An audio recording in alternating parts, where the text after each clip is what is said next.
नाज़रीन अस्सलाम वालेकुम। आज उम्मीद शहर में अपने एक नए मेहमान के साथ नाज़रीन हमारी खुशनसीबी है कि हमारे स्टूडियो में मोहम्मद हनीफ नासिर साहब, ये एक ऐसा नाम है जिन्होंने रिक्रिएशन, हॉर्टिकल्चर, पार्क्स, इनकी अहमियत और इनसे होने वाले जो इंसानी या जो ज़हनी फ़वाइद इंसान हासिल करता है। रिक्रिएशन की मीनिंग बताने की ज़रूरत नहीं है, सब समझते हैं कि इंसान जब थक हार के बैठता है तो उसकी रिफ़्रेश होने के लिए उसे रिक्रिएशन की ज़रूरत होती है। हॉर्टिकल्चर भी आपको पता है, क्योंकि आज जिन गर्मियों से, जिस शिद्दत की गर्मी से आप नंबर्द आजमा है, वो इस बात की अक्कासी करते हैं कि इन चीज़ों की कितनी अहमियत है। तो हमारी खुशनसीबी है कि आज जनाब मोहम्मद हनीफ नासिर साहब हमारे स्टूडियो में खुद हमारे मेहमान बने हैं और हम इनका तारुफ इस तरह से कराएं कि कौन सा शोबा है ख़ास तौर पे जिसमें इन्होंने अपनी नाम के, अपनी महारत के, अपनी कंसल्टेंसी के घंटे ना जाड़े हों, घंटे ना गाड़े हों। तो जिन शोबाजात में इनको महारत हासिल है वो ख़ास तौर पे यही पार्क्स हैं। डीजी पार्क्स रहे उस दौर में, यानी जो इनका दौरानिया है उसमें आपने एक एनवायरनमेंट देखी होगी कराची के कि लोग कराची में गर्मियों की छुट्टियां गुजारने आते थे। रीज़न क्या था कि पार्क्स मौजूद थे और लोगों को एक तफरीह और लोगों को एक सुकून मैसर होता था। तो जनाब ने एग्रीकल्चर फैसलाबाद से अपना डिग्री ली हॉर्टिकल्चर के अंदर और गाहे बगाहे अपनी रिटायरमेंट के बाद भी गवर्नमेंट को कंसल्टेंसी भी देते रहे और आज भी इनकी ज़ेर निगरानी कई ऐसे प्रोजेक्ट्स हैं जो चल रहे हैं और हमें यकीन है कि वो किसी पाए तकमील तक पहुंचकर हमें इस चीज़ का एहसास दिलाएंगे कि जब कौम के बड़े कुछ कौम के लिए करना चाहते हैं तो उसके नताइज खुद ब खुद आहिस्ता आहिस्ता लोगों तक पहुंचना शुरू हो जाते हैं। जनाब मन इंतहाई मशकूर हूँ आपका। नाज़रीन, इसके साथ एक और अर्ज़ के मेरे को एंकर जो कि मेरे दोस्त भी हैं और रूह रवा हैं मेरे चैनल की, जनाब अनवार अहमद ख़ान साहब, जिन्हें आप पहले भी अपने बेहतरीन तज़्ज़ियों के साथ इस चैनल पर देख चुके हैं। तो हम दोनों सवाल करेंगे और मोहम्मद हनीफ खान साहब, मैंने कहा ना कि किसी तारुफ की ज़रूरत नहीं है, इन्हें लोग जानते हैं। पंजाब के जो पार्क्स, अब शहबाज स्पीड नाम है तो सबने देखा कि ये पार्क्स पंजाब में, जब लाहौर में हम जाते हैं तो महसूस होता है कि नई ऑक्सीजन है, लेकिन कराची जब आते हैं तो ऐसा लगता है कि हॉस्पिटल बन गया है और हमें सिलेंडर ऑक्सीजन का साथ रखना पड़ेगा। तो जनाब ये है पार्क्स की इसकी अहमियत। सर शुक्रिया, पहले तो आपका इंतहाई मशकूर, मैं भी, मेरा चैनल भी। तो ये हमें आप बताइएगा कि हॉर्टिकल्चर के शोबे में बैनुल अक़वामी मेयारात के तनाजुर में आप इस वक्त कराची या सिंध की के अंदर जो रिक्रिएशन या पार्क्स की अहमियत को जो एक खुसूसी हैसियत देनी चाहिए थी, वो क्या मिल रही है? शुक्रिया जी, बड़ी मेहरबानी, आपने मौका दिया मुझे।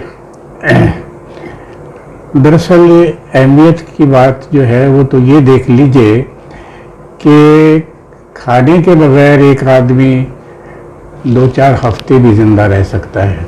बहुत खूब। हवा के बगैर भी कुछ थोड़ी देर, यानी पानी के बगैर भी कुछ दिन ज़िंदा रह सकता है, लेकिन हवा के बगैर चंद मिनट भी ज़िंदा नहीं रह सकता। और ये हवा, ये ऑक्सीजन हमारे लिए ये दरख्त बनाते हैं।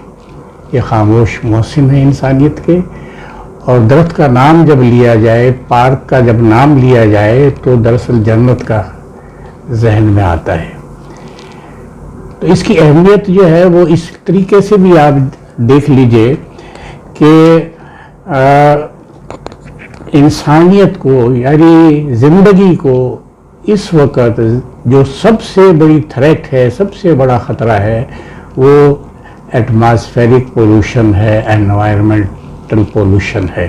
ठीक। और ये इसलिए हुआ कि हमने सब्ज़ा दरख्त बेतहाशा कम कर दिए। पाकिस्तान बना 33% एरिया जो था पाकिस्तान का, उस पर जंगलात थे, दरख्त थे। और अब ये पोजीशन है कि 3.3% एरिया जो है वो जंगलात के अंडर में है ओनली। जी। कराची का जहाँ तक ताल्लुक है तो इसे कंक्रीट जंगल कह लीजिए। एक ज़माने में हमारा कराची के कुछ एरिया, बोल्टन मार्केट वगैरह का एरिया, दुनिया के मोस्ट पोल्यूटेड एरियाज़ में शुमार होता रहा। अभी भी मैं समझता हूँ कि रीसेंट फिगर्स मुझे मालूम नहीं है शायद, लेकिन पोजीशन शायद उससे भी ज़्यादा ख़राब है। ठीक। अब आप ये देख लीजिए कि टाउन प्लानिंग के जो बुनियादी उसूल हैं उसमें ये है कि हर 1000 आदमियों की आबादी के लिए कम से कम 10 एकड़ ज़मीन जो है ओपन स्पेस के तौर पर पार्कों और प्लेग्राउंड्स के लिए रखी जानी चाहिए। हमारे एक गवर्नर साहब थे, अब्बासी साहब, उन्होंने अपनी तकरीर में जो टीवी वगैरह पर भी आई थी, ये कहा कि कराची में 17 इंचज़ पर हेड अवेलेबल है जगह, बस ओपन स्पेस के तौर पर, जबकि 1000 एज कम्पेयर टू 17%। 1000 जो है ना जी, 1000 आदमियों के लिए 10 एकड़ जमीन का पैमाना है। ठीक है। तो हमारा जो है वो 17 इंच, आप देखें कि कितना बड़ा, कम से कम 500 फुट पर हेड होना चाहिए, और हमारे पास 1.5 फुट है। आप ये देख लीजिए कि ओपन स्पेसेस नहीं हैं। जो थोड़े बहुत हैं भी, उसको आप ये देख लीजिए कि बेतहाशा हमने कन्वर्ट कर लिए हैं, बेतहाशा हम मिस यूज़ करते हैं, एनक्रोचमेंट्स हो गई हैं। लिहाजा पोजीशन जो है हमारी जो है इस हवाले से बहुत जो है कमज़ोर है। ज़रूरत है इनकलाबी तब्दीलियों की, ज़रूरत है कि इस चीज़ को ठीक किया जाए। शुक्रिया जी। अनवर खान, आप अगर सवाल करना चाहें। शुक्रिया शाह साहब। हनीफ नासिर साहब, मेरी मालूमात के मुताबिक आप 1971 से हॉर्टिकल्चर के शोबे में अपनी खिदमात, अपनी पेशा वाराना महारत के जौहर दिखा रहे हैं। इसके अलावा मुझे ये भी पता है कि आपने दुनिया के बेशतर ममालिक इसी नुक्ता नज़र से विज़िट किए, जिसमें आपके पास मज़ीद एक्सपोजर आ सके, जिसमें जापान भी है, जिसमें चाइना भी है, यूरोप के कुछ ममालिक हैं, अमेरिका है, और बहुत सारे ममालिक हैं, लंबी फहरिस्त है। तो आप क्या समझते हैं कि जो बैनुल अक़वामी मयारात हैं, ऑर्चिड्स के, हॉर्टिकल्चर के, पार्क्स के, प्लेग्राउंड्स के, एनवायरनमेंट के,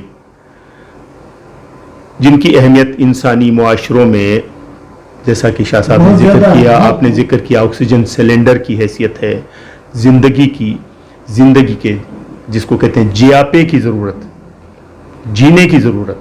तो आपने क्या, आप क्या समझते हैं? ज़रा कंपैरिजन कीजिए ताकि थोड़ा सा हम हमारे नाजरीन अंदाज़ा लगा सकें कि हम कहाँ खड़े हैं और बैनुल अक़वामी मयारात क्या हैं। शुक्रिया। मैंने अर्ज़ किया ना कि बैनुल अक़वामी मायारात ये हैं कि ओपन स्पेसिस के तौर पर कम से कम 1000 आदमियों के लिए 10 एकड़ ज़मीन मुख्तस की जानी चाहिए हमारे टाउन प्लानिंग के प्लान्स में। जापान जैसा मुल्क जहाँ ज़मीन की बड़ी किल्लत है, वहाँ 20 स्क्वायर मीटर्स पर हेड रखा हुआ उन्होंने। और हमारे यहाँ, जैसा कि मैंने अर्ज़ किया ना, कि हमारे गवर्नर साहब ने टीवी पर फरमाया, एक बाकायदा बड़ी इज्तिमा में फरमाया कि 17 इंचज़ अब मास्टर प्लान डिपार्टमेंट वालों से जब ये बात की गई तो उनका ये कहना था जी हम 3 एकड़ जगह 1000 लोगों के लिए रखते हैं। 3 एकड़ वो रखते होंगे, उसके हिसाब से भी जो है आप ये समझ लें कि जो है बहुत कम है, तकरीबन 130 फुट बनते हैं पर हेड, जबकि होना चाहिए 500 फुट पर हेड ओपन स्पेस। अच्छा, कथा कलामी कर रहा हूँ हनीफ नासिर साहब, कुछ और अदारे हैं जैसे housing town planning, Sindh building control authority और मॉनिटरिंग के कुछ अदारे हैं।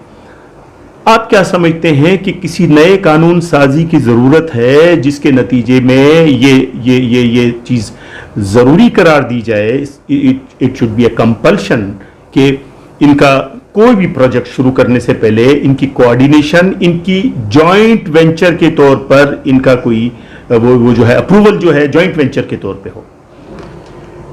देखिए जी, बिल्डिंग कंट्रोल अथॉरिटी जो है उसके अंडर में ही मास्टर प्लान डिपार्टमेंट रहता है अक्सर बेशतर। एक ही तरीके से वो लोग चलते हैं और एक तो उनको फौरी ज़रूरत है कि अपने स्टैंडर्ड भी जो है ना वो हाई करें। 10 एकड़ पर 1000 के लिए तो लेके जाए ना, जो दुनिया में जो है उस पर तो लेके जाए ना। और दूसरी बात यह है कि अब ओल्ड सिटी में क्या करें। ओल्ड सिटी में जैसे आप सुनते होंगे कि भी 16 पार्क थे लियारी में, एक भी नहीं है, कहाँ गए? कन्वर्शन, मिसयूज, एनक्रोचमेंट जो थोड़ा बहुत है वो होके 17 इंच हुआ ना, कि बाद में जो 3 एकड़ अगर रखते भी हैं तो उसको आहिस्ता आहिस्ता मिसयूज और कन्वर्ट करते रहते हैं। तो बड़ी सख्त ज़रूरत है इस बात की कि इन चीज़ों को प्रॉपरली मॉनिटर किया जाए कि उस पर अमल भी तो होना, जो उसूल हम बनाएं उस पर अमल हो। एक तो आप स्टैंडर्ड्स को अप्रेज करें, 110 एकर्स पर 1000 पर्सन ये रखें। दूसरा ये है कि फिर उसको मॉनिटर भी करें, बड़ी सख्त ज़रूरत है ज़रा इस चीज़ की।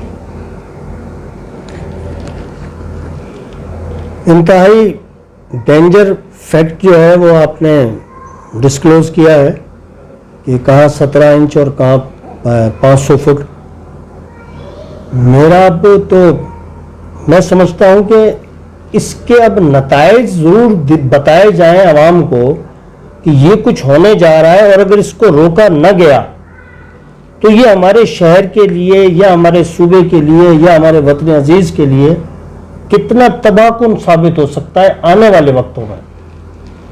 देखिए ना जी कि मैंने अर्ज़ किया ना कि इन जिंदगी को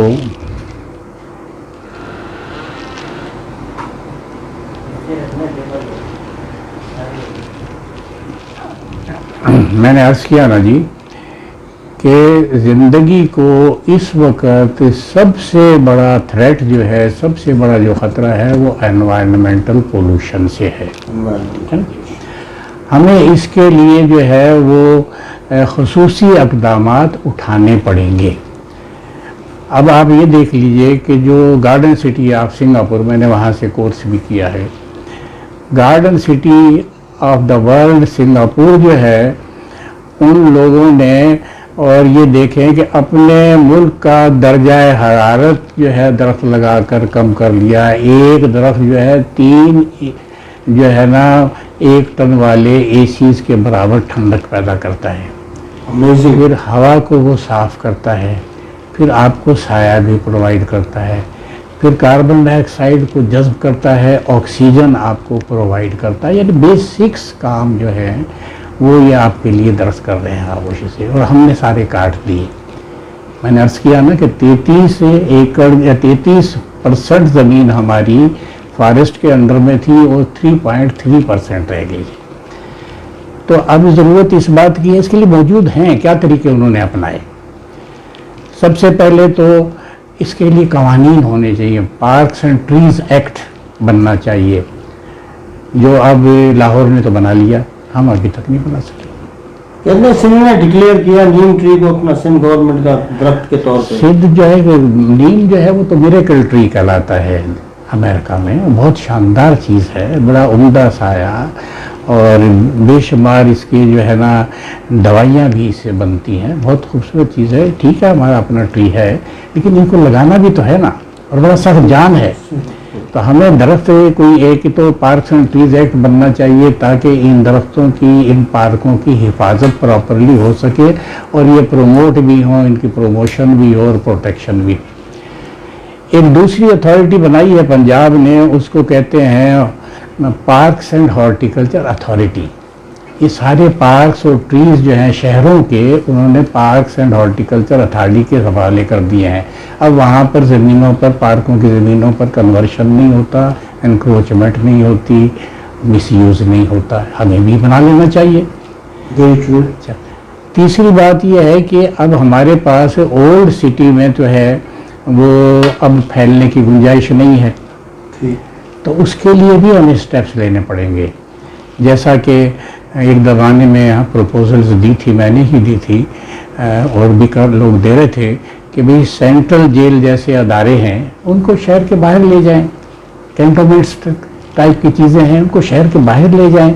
इस एरिया को ओपन स्पेस के तौर पर, पार्क्स और प्लेग्राउंड्स वगैरह के तौर पर डेवलप करके ये जो कमी खामी है, कंजेशन है जगह की, उसको दूर करने के लिए ये स्टेप्स भी लेने चाहिए।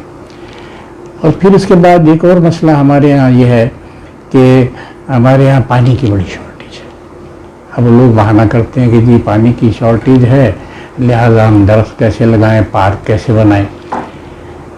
तो बड़े साहब, इसराइल तो सहरा है, उन्होंने जो है ना वो मतलब है कि एग्रीकल्चर में और हॉर्टिकल्चर में बेतहाशा तरक्की की है कि उसको लोग फॉलो करते हैं। ये ड्रिप इरिगेशन सिस्टम्स हैं आपके पास, स्प्रिंकल इरिगेशन सिस्टम्स हैं आपके पास, और फिर ये है कि 15-20 करोड़ गैलन पानी डेली हम सीवरेज का समंदर में फेंक रहे हैं। वो पानी रिसाइकल होना चाहिए। हर इलाके में एक रिसाइकल प्लांट लगा दिया जाए, वहाँ पानी को साफ करें, आप अपने पार्कों और पौधों के लिए इस्तेमाल करें। आप यहाँ डिफेंस हाउसिंग अथॉरिटी कराची की वो ये तरीका इस्तेमाल कर रही है, आप जाके देखें। उन्होंने रोड्स को भी बिल्कुल ग्रीन कर रखा है, उनके पार्क्स भी बड़े शानदार बने हुए हैं। नया शहर ही कुछ और लगता है, या कैंटोनमेंट्स के इलाके हैं। तो ये आप इस तरीके के ये स्टेप्स भी आपको लेने चाहिए। फिर वो कहते हैं जी पैसे की कमी है। पैसे की कमी जो है वो ये है कि आप सस्टेनेबल डेवलपमेंट्स करें, सस्टेनेबल प्रोजेक्ट, यानी जो भी चीज़ बनाएं, पार्क बनते हैं उजड़ते हैं, कि इसके बजाय आप सस्टेनेबल डेवलपमेंट क्यों नहीं करते, स्ट्रेटजी ऐसी बनाएं। हर पार्क जो आप बनाएं, कम से कम बड़े पार्क जो बने वो अपना खर्चा खुद उठाए। आप पार्किंग पे पैसे ले लें उनसे, आप एंट्रेंस फी जनरेटिंग हो वो। हाँ, आप एंट्रेंस फी ले लें, आप उसमें पोर्शन बना लेंगे अम्यूज़मेंट पार्क वगैरह का, उसके लिए आप पैसे ले सकते हैं। यानी 100 तरीके हैं, और उसके बगैर काम हो भी नहीं सकता। अपना खर्चा आप कब तक देंगे अपनी जेबों से निकाल के? हर अदारा आपका सस्टेनेबल स्ट्रेटेजी होनी चाहिए उसकी, कि वहाँ से वो खुद कमाए और खुद मेंटेन हो। बहुत ये चीज़ें भी हमें करनी है। नाज़रीन, इसी के साथ छोटा सा वक्फा लेते हैं और बड़ी ही पूर्ण कहते हैं ना कि एक उजागर करने वाले लोगों तक ये मसाइल, जिन्हें लोग मसाइल समझते ही नहीं है। ऑक्सीजन के सिलेंडर की हर मोबाइल के अंदर ज़रूरत है जो मरीज को लेके जाती है, लेकिन हम अपने ऑक्सीजन को डेली काटते हैं, यानी दरख्तों की कटाई कर रहे हैं।